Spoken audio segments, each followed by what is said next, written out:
तेज़ बारिश का मौसम होता है। टोनी चिड़िया का पति अभी तक घर नहीं लौटा होता। टोनी चिड़िया बहुत परेशान हो जाती है। वो घबराहट से दरवाजे पर ही नज़रें जमा के बैठी होती है कि शायद कोई आहत हो और उसका पति घर आ जाए। वक्त काफ़ी गुजर जाता है। ना ही बारिश कम होने का नाम ले रही थी और ना ही उसका पति घर आता है। कहाँ रह गए हैं? इतनी देर हो गई है। लगता है मुझे हिम्मत करके आपको ढूंढने जाना होगा। ऐसा कहकर टोनी चिड़िया तेज़ बारिश में घर से निकलती है और इधर उधर टोना चिड़े को ढूंढने लगती है। लेकिन बारिश तेज़ होने की वजह से ना वो ज़्यादा ढूंढ जा पाती है और ना ही कहीं उसे चिड़ा नज़र आता है। अब थक कर टोनी चिड़िया तूफ़ानी बारिश की वजह से गिर जाती है और तेज़ पानी के बहाव में अपने आप को संभाल नहीं पा रही है। बचाओ मुझे, कोई मेरी मदद करो। अरे ये तो टोनी चिड़िया की आवाज़ है। ये किसी मुसीबत में लगती है। कबूतर फिर उड़ता हुआ टोनी चिड़िया के पास आता है और उसकी मदद करके उसे कीचड़ से निकालता है।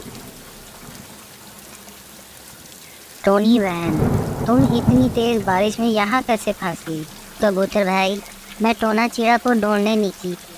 वो अभी तक घर नहीं पहुँचे और बारिश भी बहुत तेज़ है। अच्छा तुम रुको ज़रा, हम दोनों मिलकर उसको ढूंढते हैं।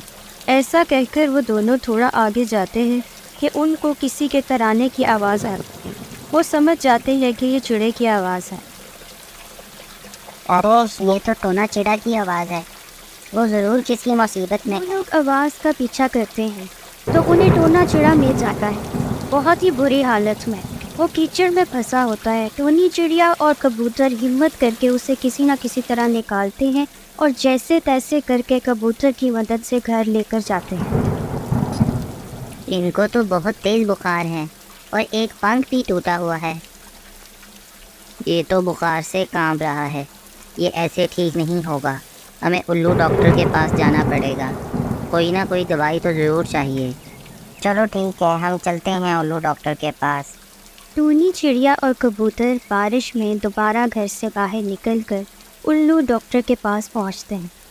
उल्लू डॉक्टर जी, मेरे पति बहुत सख्त बीमार हैं। वो बुखार से कांप रहे हैं। मेहरबानी करके आप हमारे साथ चलें, उन्हें देख लें। कुछ दवाई भी साथ ले लें।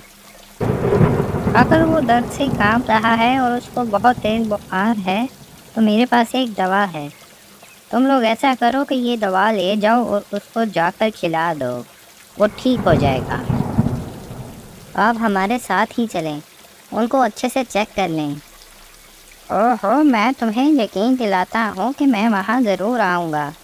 जैसे ही बारिश थोड़ी सी कम हुई है मैं यहाँ से निकलता हूँ। इस तरह तुम लोग उसकी तबीयत के बारे में बता रहे हो, ये दवा असर ज़रूर करेगी। अब और देर ना करो और जल्दी से जाकर उसको ये दवा दे दो। टोनी चिड़िया और कबूतर जल्दी से वहाँ से निकलते हैं और सीधा टोनी चिड़िया के घर पहुँचते हैं तो चिड़े को फ़ौरन दवा पिलाते हैं। टोनी काफ़ी परेशान होती है और दुआएं करती है कि चिड़ा ठीक हो जाए। बहुत ज़्यादा टाइम हो गया है, अभी तक टोना चिड़े को पहुँच नहीं आया। दवाई भी अपना काम नहीं कर रही लगता है। अब हमें क्या करना चाहिए? बेहतर तो ये है हमें अब उल्लू का ही इंतज़ार करना चाहिए। बारिश भी काफ़ी कम हो गई है। अभी वो लोग ये बात कर ही रहे होते हैं कि दरवाजे पे दस्तक होती है। बाहर उल्लू आया होता है चिड़े का चेकअप करने। इसकी तो तबीयत बहुत ज़्यादा ख़राब है और जख्म भी बहुत गहरा है। अब क्या होगा उल्लू डॉक्टर जी? आपने तो कहा था ये इस दवा से ठीक हो जाएंगी, लेकिन ये तो बिल्कुल भी ठीक नहीं हुए। इसी बात का तो मुझे डर लग रहा है। अब इसकी तबीयत सिर्फ एक ही जड़ी बूटी से ठीक हो सकती है। लेकिन क्या डॉक्टर जी? लेकिन ये कि वो जड़ी बूटी काले जंगल की सबसे ऊंची पहाड़ी पर ही मिलेगी। लेकिन वहाँ जाना तो आम हालात में बहुत मुश्किल होता है और इस तरह की तेज़ बारिश में वहाँ जाना मौत को दावत देने वाली बात। मैं जाऊँगी, इनकी जान बचाने के लिए मैं वहाँ से जड़ी बूटी ज़रूर लाऊँ। सुना नहीं उन्होंने क्या कहा? वहाँ जाना एक किस्म की खुदकुशी है।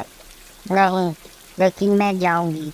मुझे अभी निकलना होगा ताकि इनकी जान बचाई जा सके। ऐसा कहकर टोनी चिड़िया उल्लू से उस जड़ी बूटी की सारी मालूमात लेकर काले जंगल की तरफ निकल पड़ती है।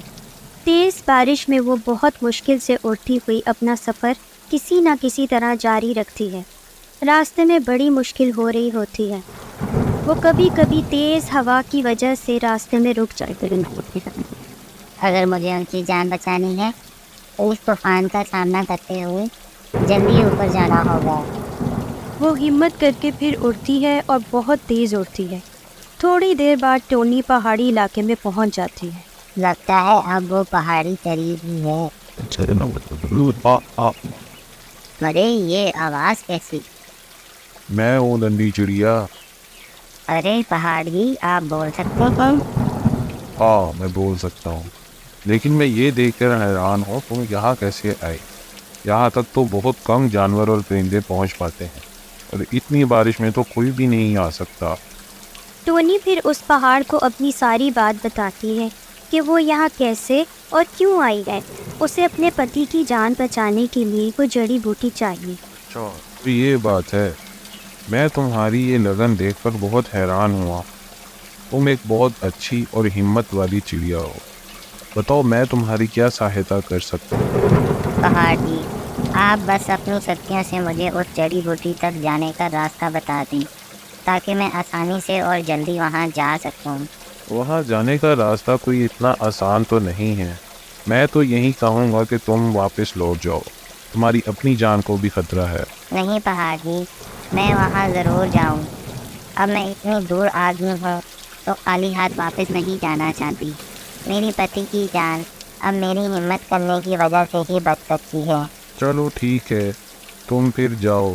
तुम्हारी हिम्मत ही तुम्हारी ताकत है।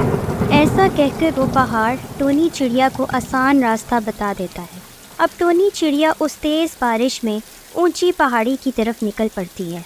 हवाएं अब बहुत तेज़ हो चुकी थी। टोनी का आगे बढ़ना लगभग नामुमकिन था।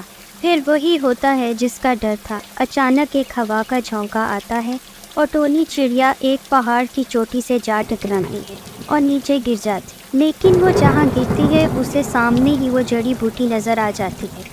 टोनी चिड़िया उसी तरह ज़ख्मी हालत में आगे बढ़ती है और वो जड़ी बूटी हासिल कर लेती है।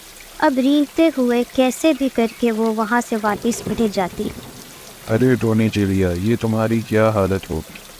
मैंने कहा था ऊपर बहुत खतरा है। बहुत कम लोग वहाँ जाकर वापस आए हैं, तो ऐसी बारिश में तो ये होना ही था। पहाड़ी, आप किसी भी तरह मेरी मदद करें। मैंने अपने घर पहुँचना है। मैं अब ज़रा सा भी नहीं उठ पा रही हूँ। तो तुम कैसे उड़ोगी भला? लेकिन मैं तुम्हारी हिम्मत की दाद देता हूँ। मैं अपनी शक्तियों का बेहद इस्तेमाल करके तुम्हें एक उड़ने वाला कालीन देता हूँ जिस पर बैठ के तुम अपने घर जा सको। ऐसा कहकर वो पहाड़ अपनी शक्तियों से टोनी चिड़िया को एक कालीन देता है जिस पर बैठ के टोनी चिड़िया उड़ने लगती है। आपका बहुत बहुत शुक्रिया पहाड़ी। मैं अब अपने घर बहुत जल्द पहुँच जाऊँ। फिर टोनी चिड़िया वहाँ से उड़कर अपने घर पहुँच जाती है। वहाँ कबूतर और उल्लू उसके पति के पास बैठे होते हैं।